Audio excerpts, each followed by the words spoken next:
Today I'll be unboxing and reviewing Eva Marie's WWE Mattel Basic Series 59 figure, and the main reason I wanted to review and unbox this today is because I just got done doing the Marvel Women's Weekend here in LJV, and I also just did a countdown, my top 5 favorite women's wrestling figures and superhero themed attire, so I thought this was fitting. Now, I couldn't find any confirmation online whether this attire was indeed modeled after or inspired by Poison Ivy from the DC Comics.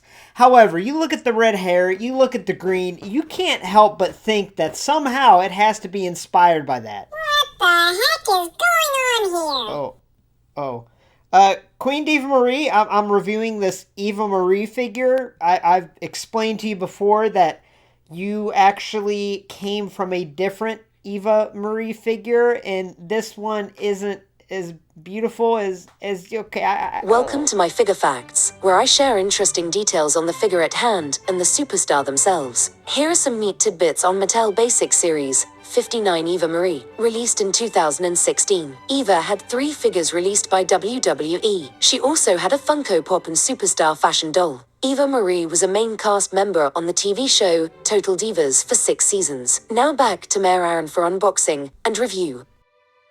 Thank you, Secretary Stase, and yeah, I apologize everybody. Queen Eva Marie was not supposed to jump into this review.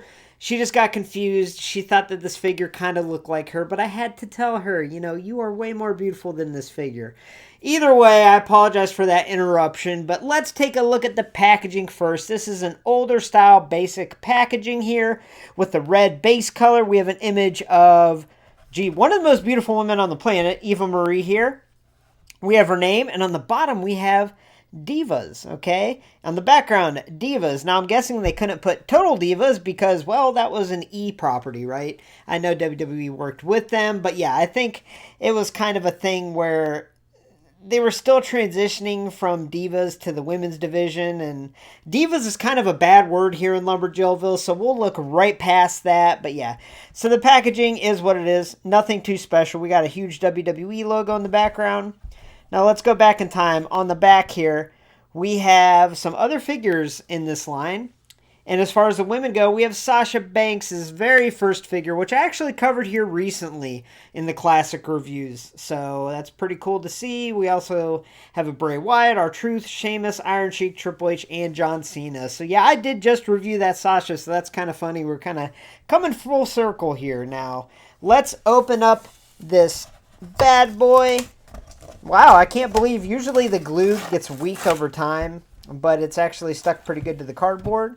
So there it is. Let's pop her out and let's take a closer look. Mattel WWE Basic Series 59 Eva Marie, released in 2016. This attire is from the 2013 WWE Survivor Series pay-per-view, which took place on November 24th from Boston, Massachusetts. On this night, the Total Divas team, which Eva Marie was a part of, defeated the True Divas team in a 7-on-7 elimination match. Alright, some overall first impressions of this figure are pretty good. I think it's definitely a cool figure. Now, as I mentioned, it was never that I could find confirmed that this was Poison Ivy inspired gear. But come on, you look at this figure, you see the green, you see the bright red hair. That's what it makes you think of, and I'm really glad we got this in figure form, even though the attire really isn't that accurate to what she actually wore. But yeah, I really like this color scheme. Now, I will say, I will make a side note of the 3 WWE figures she has. I honestly think that the NXT TakeOver Basic is the best one. And yes, that's the one that Queen Eva Marie was born from. So that's definitely a special one, but there can only be one Queen Eva Marie, So yeah, I think this figure looks cool, but there's some things that aren't that cool, and that starts off with the face sculpt and the paint application on the face. The face doesn't look that great, but let's take a closer look and see. So as I mentioned when I was looking at the packaging of this figure, Eva Marie is one of the most beautiful women on the planet. I will stand by that. This figure sculpt, not so much. Now, it's important to note this was way before True FX face scan technology was incorporated into the Mattel figures, so we didn't have that lifelike appearance. A lot of times the faces kind of came out cartoony, mostly because the way that they applied the eyes and the mouth and the eyebrows just kind of made it seem a little animated, I guess you could say. So yeah, I think the sculpt in the face here does not look like Eva Marie whatsoever. I think where they missed the mark here and they could have improved it is maybe if they incorporate a little bit of longer eyelashes in the paint there, maybe some eyeshadow there. But yeah, it doesn't look good. It doesn't look good in my opinion. Now, what really stands out on this figure is the hair sculpt. I love this hair sculpt. I love the bright red color, and I love the sculpting of it, how it's all brushed over her one shoulder. His beautiful red hair is brushed over one of her shoulders. Now, I usually do complain about Mattel with their women's figures not incorporating highlights, not incorporating dark root colors to make it more lifelike to the actual female superstar. But here, I'm okay with them using one shade of red because it gets the point across. This is Eva Marie, right? So yeah, I'm not a big fan of this face sculpt, but the hair is cool. So as far as the body sculpt and attire goes, the sculpt itself works just fine. Now, it's important to note that they used pretty much every generic female wrestling figure part that they had available at the time for this figure, but what really made it stand out and made it unique was the paint design, especially on her top, because a lot of the women's figures, they don't show a lot of cleavage. They don't show a lot of chest, right? But this one, what's cool is the way that the top is painted on with the flesh color underneath. It is very lifelike to what her attire actually looked like. So that was shocking when they released this figure because you didn't really expect it, right? Especially from Mattel at the time with their women's figures. But the rest of the attire is just painted on. But the rest of the body part choices that they used, they work just fine in my opinion. Now, as far as the attire goes, it is important to note that this is very inaccurate to how the attire actually looked on TV. It was very sparkly, very glamorized, and here we just get this one-tone shade of green, and that's all we get on her attire. So yeah, in my opinion, it's one of the worst executed attire colors. I like the theme of it. Reminds me of Poison Ivy. I like its green with the red hair. I love that, love that, love that. But I wish that this green would have been metallic or would have been a little sparkly or something to make it look a little more lifelike. But looking at the top up close, we can see the straps are painted on a green. We have a gold little symbol in the middle of her chest. The back has some detail that is kind of a necessary detail, but here we go. We got the little string buckles there in silver, and then we have the string painted going down her back, which almost looks like a tattoo. It looks like a tattoo you get at like Myrtle Beach when you're 12 years old. But yeah, so we got the strings hanging down there. We have green armbands painted on her biceps. Her bottoms are just this green color. At least they incorporated a buckle, even though it's just a yellow square. And yeah, just plain green on the back. And then she has black boots and kick pads. So yeah, as far as attire goes, this is the most underwhelming attires that I've ever reviewed on the channel, honestly.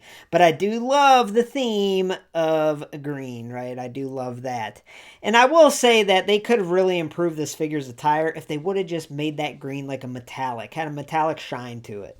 Alright, so now it's comparison time. Now it's important to note that I think Eva Marie's best figure is one that Queen Eva Marie was born from, the NXT TakeOver Basic. I told her where she came from, where she was derived from, and I actually asked her to come into this segment. She refuses. Queen Eva Marie wants her own review, wants her own video. She doesn't want to be an accessory, so whatever. We will just stick to this Basic Series 43 on the left, released in 2014, and then today's figure released 2 years later. So as you can see, they're pretty much the same figure, but the attire color is different.